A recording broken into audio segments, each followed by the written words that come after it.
big thank you for staying up late with us and going through that maze to get here on YouTube Live alongside the expert Doug Ritchay. I'm Michael Gross. This is high school game time right here on the WLUK YouTube page. Doug, we're now in week 2 of conference matchups. Plenty of good ones head to head, but this is when we really start to learn who is for real, who are the pretenders and in the conference matchups here. Yeah, and we had a couple conferences tonight where even though it's week 2 of conference, there's some games tonight that will have an effect 5 weeks down the road when we're crowning conference champions, and obviously one of our game of the week, and then 2 other games in another conference. So early in the conference season, but it doesn't mean the games don't have meaning, because they do.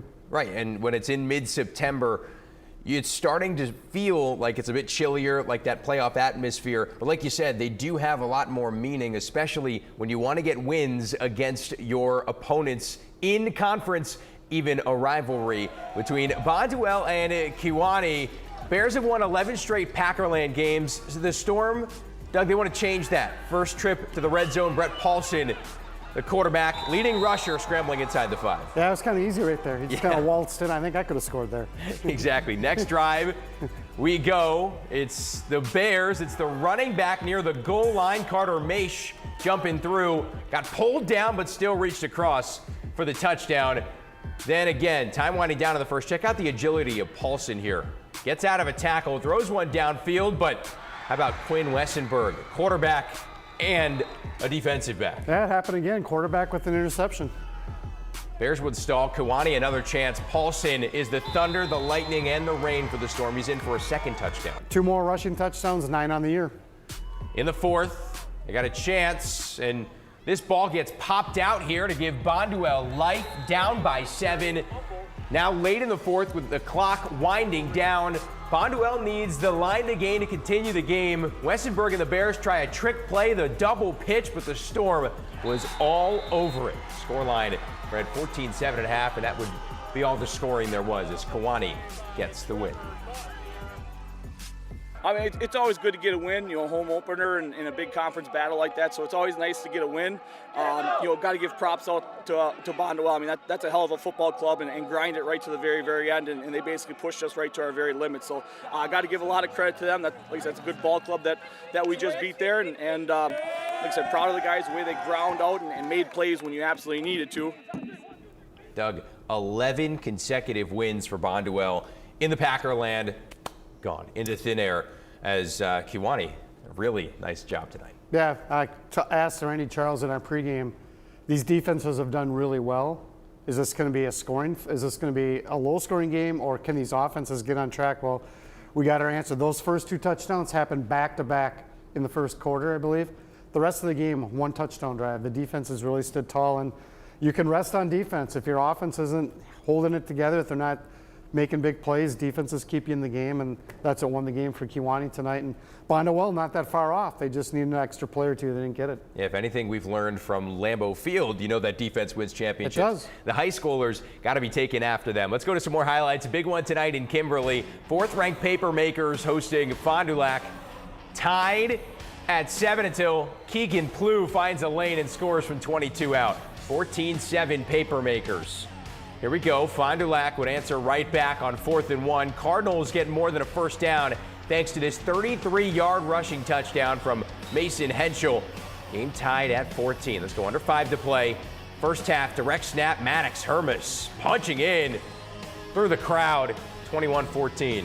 Maddox Hermes does that. He's their running quarterback. Yeah, and the fumble recovery ensuing drive. Here's Plew again, the handoff and scoring from 27 out. Right before halftime, Kimberly again. Cam Wong to Ryan Buchanan for the 20-yard connection. 35-14 Kimberly at the half. Papermakers add on some more, beating Fond du Lac 49-21. Also in the FVA, Neenah hosting Kaukauna. Rockets up 7. They'd add to it. Ashton Van Beek, a jump pass to his tight end, Cole Schaefer. 14-zip Neenah right before the half. Second half now, Van Beek rolling out, finds Mateus Charles for the touchdown, 21-zip. Neenah up big. That duo not done, Doug. Around the goal line, quick slant, Van Beek and Charles again. Yeah, you know, going into the season, we didn't know how good Neenah's offense would be without Grant Dean, who's now at Wisconsin. It's pretty good. Yeah, Neenah wins it 35-7. It says a lot about Neenah, but it also says a little bit about Kaukauna. We thought they were a bit stronger of a team, although is it that Kaukana's not as strong, or is that just Neenah's that good? Well, Kaukauna lost their do-everything quarterback last year, Bron Schaefer, who's concentrating on baseball. They have to bring in Ryan Carroll, sophomore quarterback. Probably not up to where Kaukauna needs him to be. It's not all on him, let's be honest. They have other kids on that team. Kaukana's a really good program, but just a little struggles on offense. And when you struggle on offense, sometimes it goes over onto the defensive side. And you know what, in the FEA, if you're off a little bit, there's some teams that can knock you off, as they have found out. It is a strong conference. Let's go to another strong conference. How about the Northeastern Conference now with Little Chute at Freedom. Freedom's Nixon Henke takes the handoff, runs in from a yard out, 17-7, Little Chute. Here's Jaden Hermson keeping it for a gain of 17 here. He gets pushed out of bounds. Freedom down 10 late in the game. Owen Hankel, deep ball. Look out, loading up, but Little Chute's Trevor Verhagen comes up with the stop. 17-7, Little Chute victorious. Luxembourg Casco at Wrightstown. Lux Casco's Eli Duren keeps it for a 29-yard gain. He is quick down that sideline, Doug. Yeah, they were quick a couple years ago at quarterback also when he went to state. Playmakers always at quarterback. They complete the drive with the keeper from 18 yards out. Spartans up 7-0. Wrightstown trying to get on the board. Daniel Bunton, 22 yards up through the right side. Couldn't stay in bounds here, but Lux Casco would win it 21-3. And Denmark we go as the Vikings host the Purple Raiders of Two Rivers. First drive, Jaden Binsfield gets intercepted by Logan Hansen. Just 2 plays into the game, the Purple Raiders stall just outside the red zone. That makes way for Vikings running back Steven Kielpikowski. Finds a seam, bursting 65 yards for the score. Denmark on the board first, and they would go for 2 and convert to make it 8-0. Later in the first, Two Rivers responding inside the 5. It's Noah Shilcox and Derek Klinker. Short pylon catch in 6 with the home side. Holds on late to win it 22-14. We'll talk Luxembourg Casco first. That defense holding them to just 3 points. Impressive stuff here in week 4. Yep, Luxembourg Casco, Little Chute, Wrightstown, Freedom.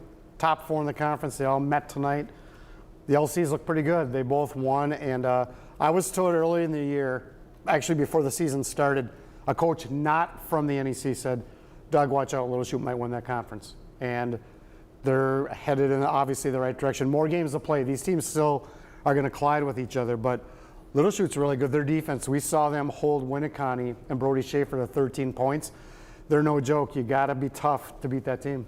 Yeah, and when you look at Denmark holding off Two Rivers there, that's really big for the Vikings. Any conference wins big, especially when you've struggled a little bit to start the year. So conference wins, never a small victory. All right, we still got some more highlights for you. Let's go to the Bay Conference.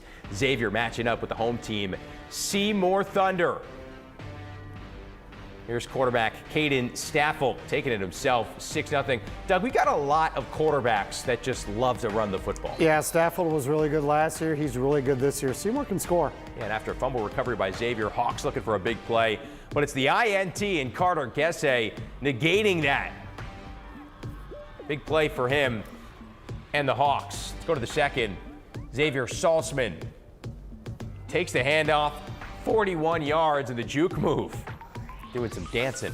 That's what he does. If Seymour gets a running game going with Salzman, Staffel, and then throwing it with Staffel, they're tough. 38-7, Seymour, the win. Chilton and St. Mary Catholic facing off in a Eastern Wisconsin matchup. Zephyrs are into the end zone on this Tarver Trinker quarterback keeper. I mean, we're seeing it with every game at this point, Doug. We got it again. They score again. This time it's the running back who runs the ball into the end zone. Elliot Reichenbacher, an 18-yard scamper, 14-0 St. Mary Catholic. Chilton trying to cut the lead late in the first quarter, but SMC's Mason Wagner with the INT in the end zone is all SMC. 37-6, your final tally. How about that interception there, leaping up and grabbing it? That's pretty good. You not only did you save 6, you got on Fox 11's YouTube channel, or WLUK's YouTube channel. Very good play for SMC. Needed a good win, and they got it. Yeah, I mean, there's so many good running quarterbacks, though. I think we just do have to talk about it, and the fact that there are a plethora of running quarterbacks in this league that can take care of the football and get it into the end zone in Northeast Wisconsin.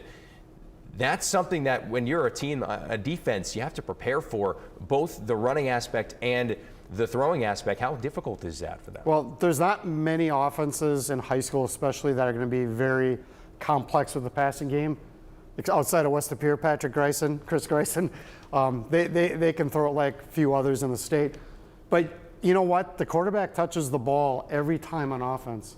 So why not put one of your best athletes there and make him a decision maker to use his athleticism, make a play. Brett Paulson had 2 touchdowns tonight for Kewanee, and we saw it all through our highlights. Get the ball in the player's hands that can make the most plays, and that's what happened. Usually that leads to wins. Speaking of, we got a top play to bring you. It's the Vikings running back from Denmark, Steven Kielpikowski, finding a seam and bursting for a 65-yard touchdown. This was the first play of that drive, Doug, right after they get a stop, and it's really big for Denmark. Yeah, so much for ball control offense. Exactly. All right, we have got some helmet stickers to give out. Doug, we'll leave you and Garrett, our producer, to go first. Little Chute, one of the LCs with a big win tonight against Wrightstown. They're really good. Their defense is what's going to carry them maybe to Madison, but their offense also pretty good. All right, how about Luxembourg-Casco? 21-3 victory. When you hold a team to just a field goal, you're probably going to win. I'd say you're probably going to win, and it's a pretty impressive thing to do. Yep, and then game of the week goes to Kewanee, the Storm. Wasn't stormy tonight, but it was foggy. Yeah. Didn't matter to Kewanee. They did enough, and you know, you still got 5 games left. Kewanee did not win conference tonight, but realistically, they knocked off the biggest opponent that they have in the conference. Now Bondwell needs help from somebody else, but both are good teams. Both will make runs in the playoffs, but a huge one for Kewanee. That 2 years ago, Kewanee won it, Bondwell won it. Now Kewanee's in the perfect position to win it for the second time in 3 seasons. Yeah, and you said a storm was brewing tonight. Yeah. And it really was. Not really a storm, but the Storm did enough, that's for sure. Yeah, they certainly did. All right, final thoughts here from week 4 from you. Well, we're starting to shake a little bit of the conference now. Happened in the NEC tonight and in the Packerland. It's going to continue to happen. It kind of happened in the FEA tonight with Neenah and Kakonov, Kimberly and Fond du Lac. Starting to see teams, we're going to see this this week and the next couple weeks, start separating who are the real contenders and who just look good. Who are the pretenders? Yeah, contenders and pretenders. I don't think we're surprised by anything that happened tonight. Maybe just the defense really stood out, especially in the 2 NEC games and the Packerland game where offenses were held down. But, Kimberly, first week they got beat 42-21. And we're all like, what the heck happened to the Papermakers? That's a long time ago. They've dominated ever since. They took out Bayport 23-7. Today, 49-21. Last week, 44-zip over Oshkosh West. Kimberly, again, I was told Kimberly might have one of the best defenses in the state. They might be one of the best teams in the state because they're trending in the right direction for sure. Yeah, it's hard to know everything there is to know about a team here in week 4. There's still so much of September left, plus October, but you really can see the foundation being laid here in September. Yeah, and now some of these teams, the biggest thing is, can we stay healthy? And, you were talking about quarterbacks today. Very few high school teams have a second quarterback that can just walk in and the offense doesn't change. So the quarterbacks have to stay healthy, but coaches coach with that. They know how to keep their studs healthy, keep them off the field, or keep them out of danger. Sometimes the kid brings the danger upon them, but health is always huge. And if these teams stay healthy, the ones that won tonight, like Little Chute, Luxembourg-Casco, Kimberly, Bondwell, I know Bondwell didn't win, but if Bondwell, Kewanee, if these teams stay healthy with their quarterbacks and how good their defenses are, they're going to go a long way. All right. Thank you so much for joining us tonight here on our WLUK YouTube page. For Doug Ritchay, our producer Garrett Stoltz, and our entire Fox 11 crew, I'm Michael Gross. Thanks so much for watching High School Game Time.